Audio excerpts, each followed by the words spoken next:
Pink Floyd's just like one of those like bands that just they made such legendary music. I think it crossed all spectrums of the music scene. It was they're highly praised for their production, their engineering, the mixing and mastering, of course, and as well as the lyrics and just the arrangement and everything like that. Like Pink Floyd is legendary, and it's a group and a band that I have not really dove into that much. I think I have one other Pink Floyd reaction on this channel. I think it might be Money is what it's called, something like that.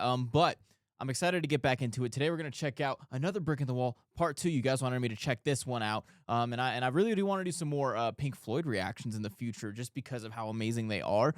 And I feel like I shouldn't be so uncultured as to not know a lot of Pink Floyd. So without further ado, my name is Andy Rue. If you don't know, on my channel, I've been checking out tons of classics, dude. Classic rock, pop, hip hop, R&B, country, just tons of great music that I didn't get to grow up on. I was raised on contemporary Christian music. So I just didn't get that, good culture, growing up and stuff like that. Anyway, sorry. Where are my two-steppers at? Let's get this started.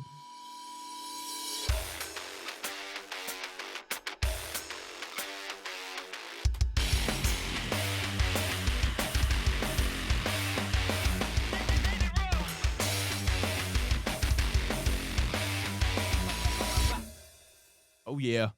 Oh, yeah. All right, let's pull up this video. We're going to be watching the music video, of course. Let's get it done. I'm surprised this is only a 3-minute and 18-second long song. I don't know what I just said. I'm surprised it's not longer. I feel like a lot of the stuff that I've seen from them is like super long and like just like crazy movements, and I don't know. I'm excited to get into it. Let's do it.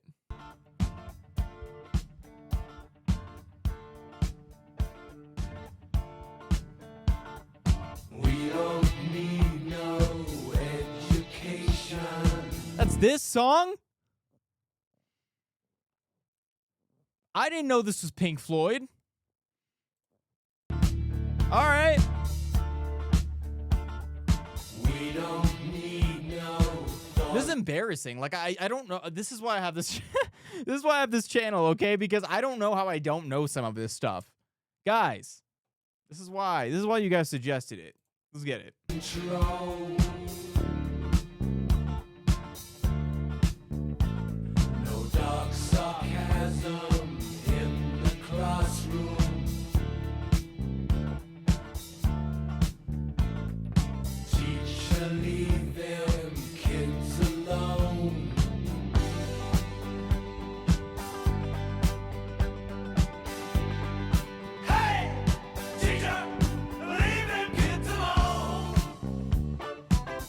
Yeah, dude, I've talked about this a lot on my channel, but I love just dry drums, dude. Dry drums sound amazing, dude. I think the first time I fell in love with like a classic that had these like really dry drums that you're hearing right now would have been it was and I've mentioned this a few times. It's Pink Floyd, or not? Oh my God, Fleetwood Mac, Dreams. That is a fantastic song, and I love the production on that song. And the drums are very dry. When I talk about dry versus wet drums, and just anything in audio, if it's dry or wet, I'm talking about the amount of effects that are on it, right?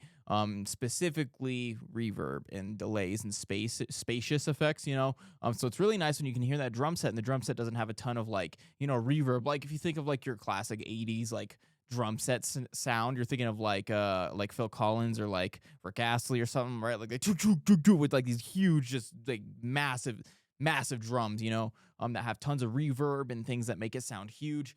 But I love just like kind of like smaller, dry drums. I think it has a very special sound, and I think it's really cool that this song has them. It just feels more intimate to me. It's really cool.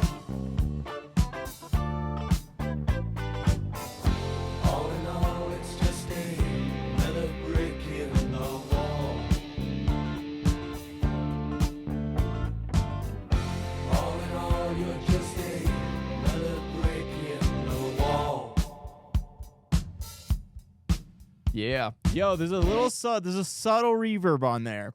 I don't know if I mentioned this. I am a producer and an engineer. And this is why I think this is like just the coolest thing ever to like listen to.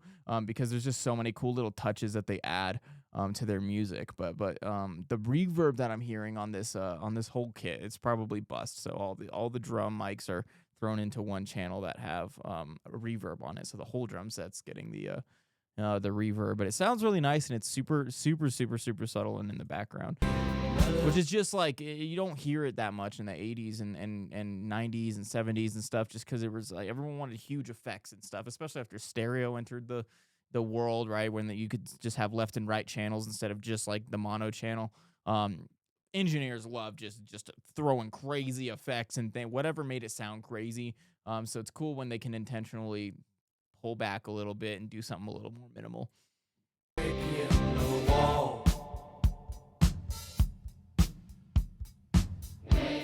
Yeah, that sounds great.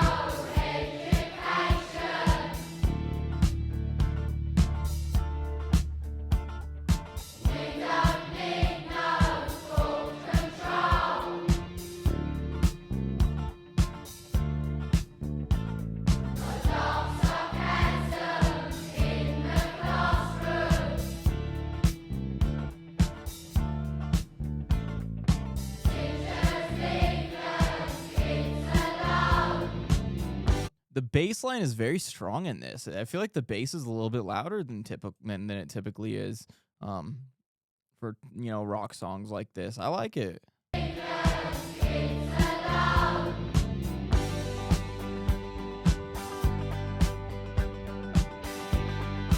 Yeah, kind of what I was talking about with the stereo imaging. In the right ear, you have the and then on the left ear at that part, you just had the regular electric that was like do do do do whatever it was right there. Sounds great.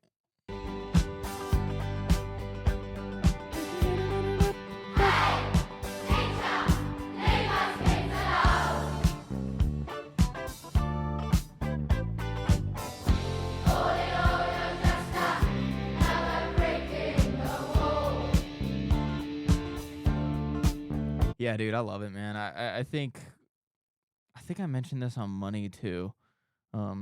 If that's the right song I'm thinking of, but I feel like these mixes just sound incredibly balanced. Like every instrument has a place in the mix. It has its own little, nothing's competing with each other. And this is kind of the goal anyway when you're mixing a band. You don't really want things to clash and get muddy or get harsh or anything like that. But like it just sounds excellent, man. Like the quality of their music is amazing. And I know it's probably been remastered a few times. I don't know if this is the original audio or the remastered version, but regardless, it sounds incredible, man.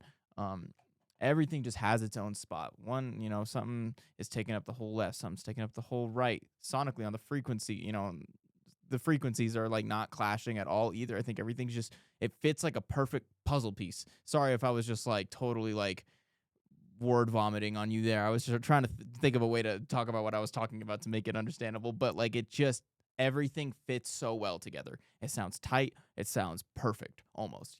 I love it, dude.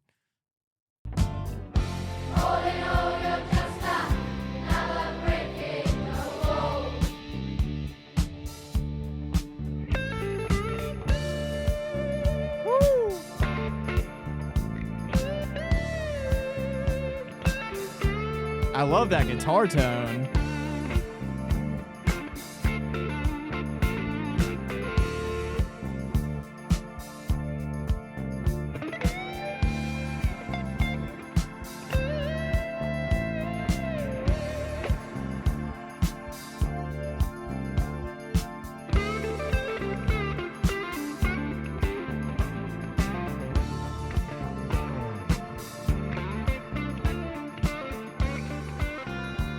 I love it. We're fading out with it. I wanted it to keep going. That's crazy. I didn't know this song was Pink Floyd. There you go. Yo. Fantastic, dude. That just sounds amazing. It's just like I loved how everything was kind of calm. All the guitars, nothing was super like harshly overdriven or anything. Everything sounded very smooth. There wasn't a lot of high end crispiness. It was kind of just mellow, dude. And it allows the vocals to breathe in the space and everything. It sounds so good, bro.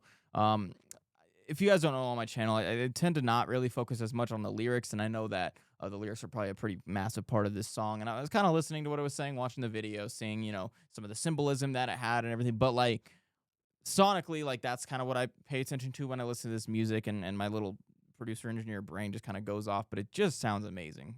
It sounds amazing. So thank you guys for watching. If you don't know, we have a membership on our channel now where we are dropping videos early before they get given to the public. So if you want to support the channel a little bit extra, don't hesitate to sign up for that. But if not, your regular subscription means the world to me anyway. Other than that, I have my socials down in the description. And that's where my TikTok, Instagram, and X is. I don't really use my Twitter as much, but on my TikTok, I like to go live, play some metal music, emo music, and stuff, and hang out with you guys, talk music and all sorts of fun stuff. And on my Instagram, I tend to post a lot about the shows I'm going to and the work and everything like that. So if you want to just check out my life outside of the reactions, definitely check out those socials. But other than that, I'm gonna get my butt out of here, guys. Peace.